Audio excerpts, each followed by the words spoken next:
আহলে হাদিসদের কোনো কোরআনের অনুবাদ ছিল না, কোনো তাফসীরের কিতাব ছিল না, কোনো সালাত শিক্ষা দুই একজন আলেমের ব্যক্তিগত প্রচেষ্টা ছাড়া সাংগঠনিক কোনো প্রচেষ্টায় সে ব্যবস্থা ছিল না।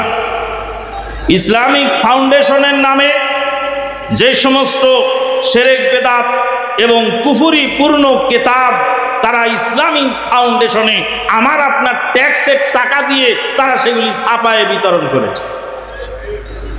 ইসলামিক ফাউন্ডেশনের এক বইয়ের মধ্যে লেখা আছে নবী আউলিয়াদের কিসসা শোনো। তার মধ্যে লিখেছে বদর শাহ রহমাতুল্লাহ আলাইহি চিটাগাং বন্দর দিয়ে হেঁটে যাচ্ছিলেন, আর একটা জাহাজ পানিতে ডুবে যাচ্ছিল। জাহাজের নাবিক বলেন, বদর বদর বাঁচাও। তখন বদর শাহ রহমাতুল্লাহ আলাইহি কিছু আটা গুলায় বানায় তারপরে ওই জাহাজের তলায় লাগাই দিলে পানি উঠা বন্ধ হয়ে গেল। তারপরে নিচে মন্তব্য করছে, এই জন্য নাবিকেরা জাহাজ তোলার সময় পাল উড়াবার সময় বদর বদর বলে বদর শাহর জিকির করেন।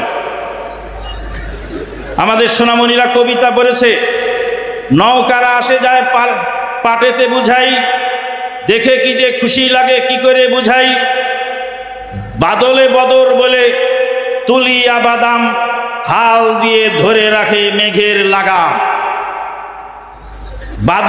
বাদলে বদর বলে তুলিয়া বাদাম, বদর শাহর নাম বলে নাবিকেরা জাহাজের বাদাম তুলবে। নাউজুবিল্লাহ।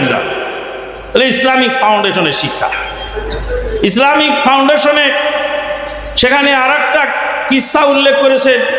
কিসসার মধ্যে বলেছেন, রাবেয়া বসরি যখন হজে যাওয়ার নিয়ত করলেন, আল্লাহ কাবা ঘরকে বললেন, ও কাবা ঘর, আমার বান্দিরে কষ্ট দেওয়া যাবে না, তুই জলদি বাসরায় চলে যা। কাবা ঘর বাসরায় চলে গেল। শিরোনাম হলো এগিয়ে এলো কাবা ঘর।